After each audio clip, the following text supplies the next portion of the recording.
চুমকি, কি করলি রে এটা তুই? হলুদের বাটিটা ফেলে দিলি? বেশ করেছি, ওটা হলুদ না বিষ, আমার সারা শরীর জ্বলে যাচ্ছে।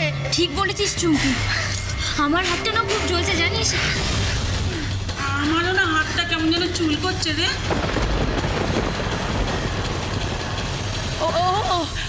হয়তো ভুল করে আমাদের চারুমা ওই লঙ্কা বাটার শিলায় হলুদটা বেটে ফেলেছে। আমাকে এক্ষুনি হাত পা দিতে হবে, আমার সারা গা জ্বলে যাচ্ছে।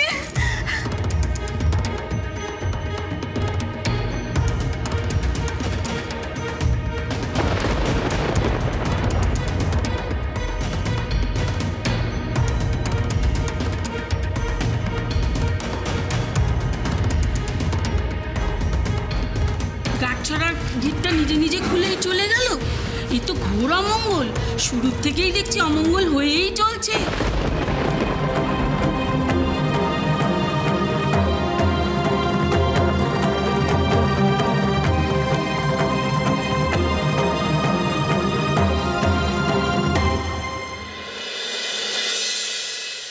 সোহিনী আমার বরাবরই আর 5 জনের মতো নয়। ও চিরকালই স্পষ্ট বক্তা, স্বাধীন চেতা, নিজের সিদ্ধান্ত নিজেই নিত। ওর লেখাপড়া, গান বাজনা সব। তারপর একদিন শুনলাম ও কাকে বিয়ে করবে সে সিদ্ধান্ত ও নিজেই নিয়েছে। আমরা অমত করিনি, কারণ আমরা চেয়েছিলাম ও সুখী হোক। তারপর একদিন নিজের পছন্দ করা পাত্রকেই ও বিয়ে করলো। তারপর দিদি বিদেশে চলে গেলেন। সবকিছু ঠিকই ছিল, কিন্তু একটা ঘটনায় ওর জীবনটা একেবারে বদলে গেল। কি ঘটনা মা? আমার সোহিনী এত উগ্র মেজাজের ছিল না। কখনো কাউকে কোনো কটু কথা ওর মুখ দিয়ে সহজে বেরোতোই না। তা হতেও পারে না মা, যতই হোক বর্দি তো এই বংশেরই মেয়ে, তাই না? ছোট বৌমা, যত গোলমাল বাঁধলো বিয়ের পর, আমরা শুনেছিলাম শ্রমিক ওর বর, ওর সঙ্গে নাকি সোহিনীর খুব অশান্তি হতো। ভেবেছিলাম ওরা দুজনে ভালোবেসে বিয়ে করেছে, এই অশান্তি বোধহয় বেশি দিন স্থায়ী হবে না, সব ঠিক হয়ে যাবে। 1 বছরের মধ্যে ও খবর দিল ও নাকি মা হতে চলেছে। আমরা সবাই খুব খুশি হয়েছিলাম, খুব খুশি হয়েছিলাম। তোমাদের বাবা আর আমি দুজনেই বলেছিলাম, এবার তুই দেশে ফিরে আয়, আর বিদেশে থাকতে হবে না। মা হওয়া খুব কম দায়িত্বের ব্যাপার নয়। নিজের লোকেদের মধ্যে থাকলে দেখবি সব কিছু তুই খুব সুন্দর করে সামলে নিতে পারবি। এসেছিল বর্দি? না, সোহিনী কিছুতেই রাজি হলো না। ওরা চেয়েছিল ওদের সন্তান বিদেশেই জন্মাক। তারপর ছেলে জন্মালো ঠিক সময় মতো। তারপর ওদেরও মন ফিরল, ওরা দেশে এসে অন্নপ্রাশন করলো। তাই বর্দির ছেলের অন্নপ্রাশন এখানেই হয়েছিল মা? হ্যাঁ মা, এখানেই অন্নপ্রাশন হয়েছিল। সবাই মিলে হই চই করে প্রথম দাদু ভাইয়ের অন্নপ্রাশন এখানে হলো। তারপর ওরা চলে গেল, আর এলো না। অনেক বছর হয়ে গেল, আর এলো না।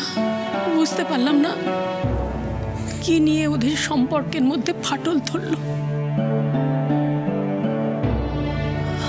আপনারা বুঝাননি মা তখন বর্দিকে? মা, আমি তো শুনেছি যে বর্দি আপনাকে খুব ভালোবাসতো, আপনাকে খুব মানতো। তাহলে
আমি পেয়েছি।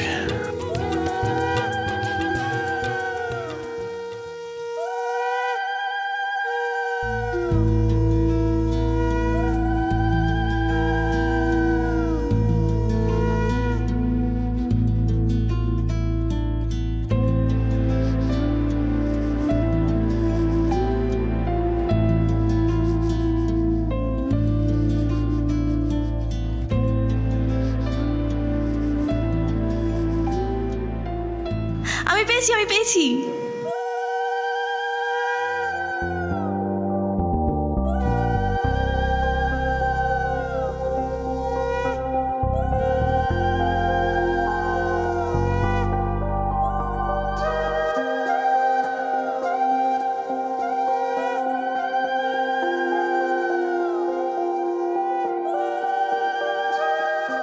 এইভাবে সব বাঁধন থেকে আপনাকে মুক্ত করে দেব।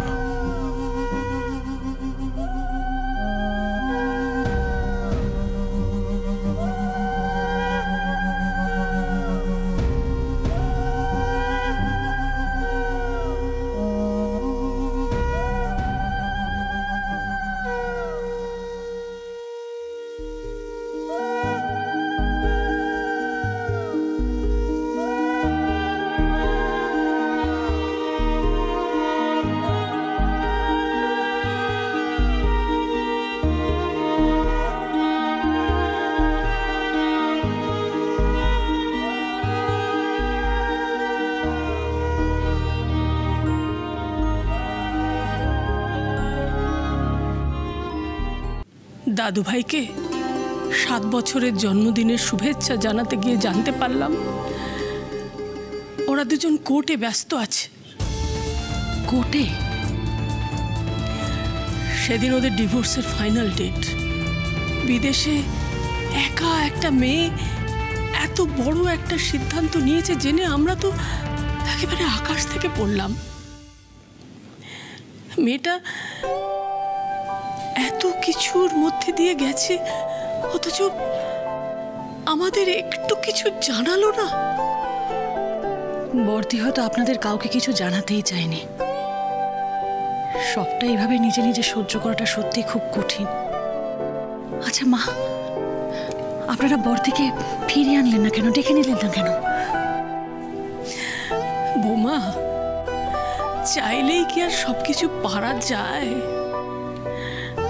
তাছাড়া সোহিনী হয়তো আমাদের সঙ্গে যোগাযোগ রাখতে চায়নি। তার মানে বর্দি সবটাই একা একা ফেস করলো।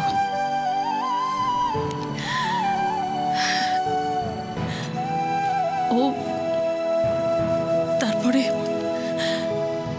বেশ কয়েক বছর আমাদের সঙ্গে কোনো সম্পর্কই রাখেনি।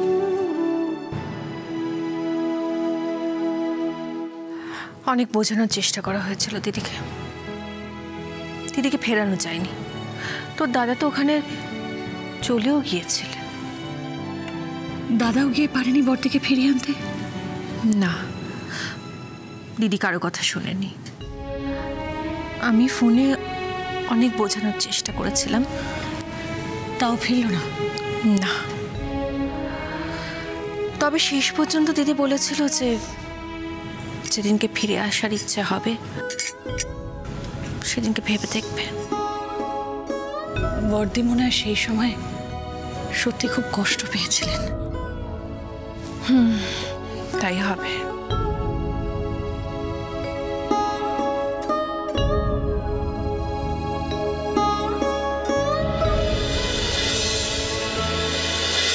ঝিরে বাতি